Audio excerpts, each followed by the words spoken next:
e tyre, nëse do duhet jenë në anën e qytetarëve apo në anën e oligarkëve. Unë e di që qeveria është faktuar tashmë që është në anën e oligarkëve, jo në anën e qytetarëve. Po unë kam besim edhe shpresë që një pjesë prej kolegëve të majorancës, pakic për fat keq, unë mendoj që janë në interes të qytetarëve, do duhet ngrihen në lartësinë e interesit të qytetarëve. Dhe jo të votojnë ligje pa transparencë, pa i dhënë mundësi për të shqyrtuar, pa sjellë të dhënë atë kush janë përfituesit, pa sjellë detyrimet që i shuhen secilit prej bizneseve, dhe të bëjmë transparencë për qytetarët shqiptarë.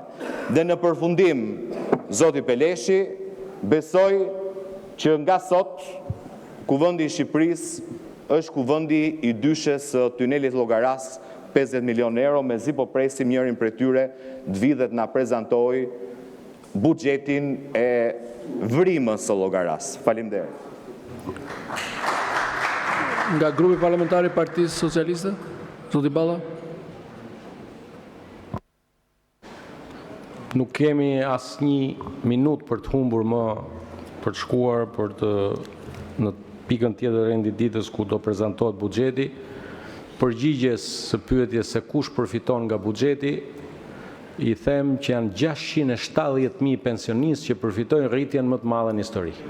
Janë punojësit e administratës së shtetit, të cilët do të marrin rritjen e pagës, janë të gjithë punojësit në sektorin privat që do të marrin pagën minimale 500 euro. Ju jeni kundër të gjitha këtyre dhe prandaj po bëni filibustering këtu për të avonuar procedurat parlamentare. Zoti kryetar, kalojmë votim. Faleminderit. Atëherë kalojmë votimin e programit dhe të projekt kalendarit. Votimi do të jetë i hapur me kartona. Kush është pro? Pro?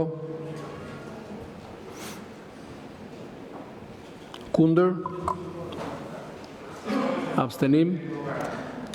Miratohet programi dhe kalendari punimeve të kuvendit periudhën 1 deri 19 dhjetor 2025. Vijojmë me njoftimet në rendin e ditës konferencës kryetarëve të datës 18/11/2025, si ishte edhe shqyrtimi i kërkesës me numër 3526 protokollit datë 14/11/2025, mocion për zhvillimin e debatit për masat e marrë nga qeveria për luftën me tolerancë zero ndaj krimit organizuar, depozituar nga një grup deputetësh grupit parlamentar të Partisë Demokratike. Në konferencën e kryetarëve u arrit mirëkuptim për zhvillimin e mocionit me debat për masat e marrë nga qeveria për luftën me tolerancë zero ndaj krimit organizuar, dhe u vendos që mocioni zhvillohet në seancë plenare datës 18 dhjetor 2025. Koha e debatit në 120 minuta e ndarë në mënyrë përpjesëtimore midis grupeve parlamentare. Para se të vijojmë me rendin e ditës, zoti Noka ka kërkuar fjalën procedurë, ju lutem përmbajuni procedurës.